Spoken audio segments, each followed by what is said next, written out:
राधे कृष्ण राधे कृष्ण। ब्रह्म की जगत कारणता और ज्ञान द्वारा माया के विनाश का तथा श्री वशिष्ठ जी के द्वारा श्री राम की महिमा एवं श्री रामचंद्र जी के द्वारा अपने परमार्थ स्वरूप का वर्णन।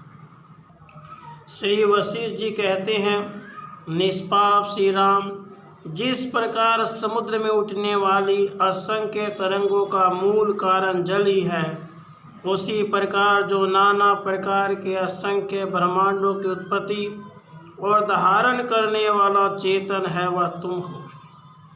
समरूप आकाश की तरह सौम्य बड़ी बड़ी सृष्टि रूपी जल तरंगों से घन प्रकाश में परमात्मा चैतन्य रूप समुद्र तुम ही हो। जिस प्रकार अग्नि से उष्णत्व भी नहीं है, कमल से सौगंध्य भी नहीं है, कज्जल से कृष्ण रूप भी नहीं है, बर्फ से शुक्र रूप भी नहीं है, एक से माधुर्य भी नहीं है, तेज से प्रकाश भी नहीं है, चेतन से उसका अनुभव भी नहीं है, जल से तरंग भी नहीं है, उसी प्रकार सच्चिदानंद ब्रह्म से चराचर जगत भी नहीं है।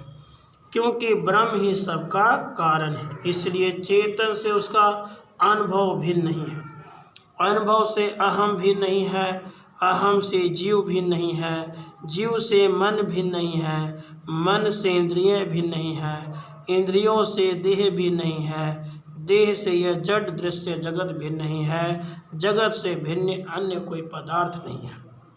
श्री राम, यह दृश्यमान जगत रूपी चक्र चिन्मय परमात्मा ने ही अनादि काल से अपने संकल्प द्वारा प्रवृत्त किया है। वास्तव में तो कुछ भी प्रवृत्त नहीं किया है।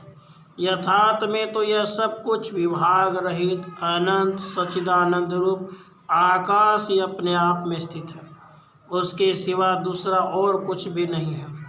ज्ञानी पुरुष इंद्रियों और मन के व्यापारों करता हुआ भी कुछ भी नहीं करता, क्योंकि उसमें कर्तृत्व है ही नहीं।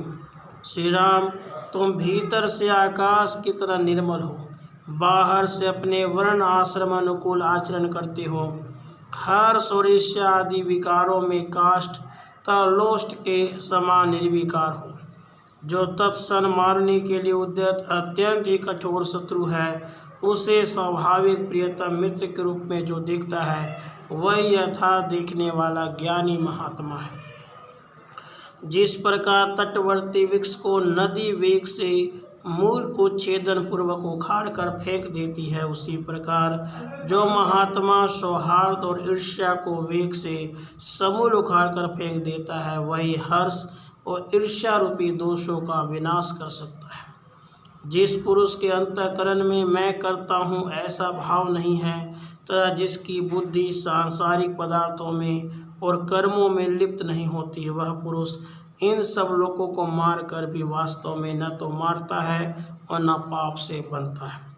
श्री राम, जिसका त्रिकाल में अस्तित्व नहीं है, उसकी व्यवहारिक सत्ता का ज्ञान कराने के लिए माया शब्द का प्रयोग किया गया है। वह माया उसका यथार्थ ज्ञात हो जाने से निसंदेह विनष्ट हो जाती है। निष्पाप श्री राम, मन, बुद्धि, अहंकार तथा इंद्रिय आदि सब कुछ जड़ता रहित एकमात्र चिन्मय परमात्मा ही है। फिर जीवात्मा उस परमात्मा से अलग कैसे रह सकता है, अर्थात वह भी परमात्मा का स्वरूप ही है। जब भोग तृष्णा रूपी विष का आवेश विनष्ट हो जाता है, संसार के विषय भोगों से तीव्र वैराग्य हो जाता है, तब अज्ञान उसी प्रकार नष्ट हो जाता है जैसे गत रात्रि के अंधकार के नष्ट हो जाने पर रतौंधी भाग जाती है।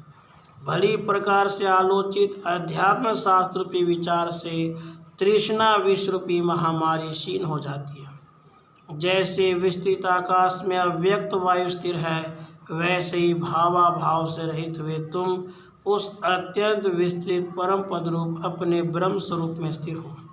श्री राम, जब साधारण मनुष्यों को भी अपने कुल गुरु के वचन लग जाते हैं, तब फिर तुम उदार विशाल बुद्धि को मेरा उपदेश क्यों नहीं लगेगा? क्योंकि तुमने अपनी बुद्धि से मेरे वचनों को ग्रहण करके समझ लिया है इसलिए मेरे वचन तुम्हारे हृदय के अंदर प्रविष्ट हो जाते हैं।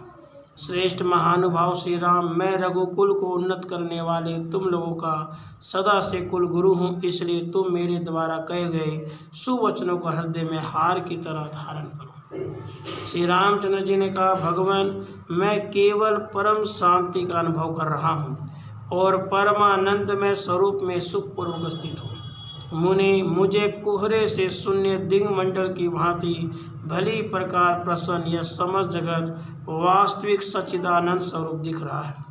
भगवान, मैं संदेह से, आशारूप मृग तृष्णा से, राग और वैराग्य से रहित हूँ। नाथ, मैं अपने आप से ही अपने उस अविनाशी विज्ञानानंद घन स्वरूप में स्थित हूँ, जहाँ पर अमृत का रसास्वाद भी तृण के समान निरस होकर उपेक्षणीय हो जाता है।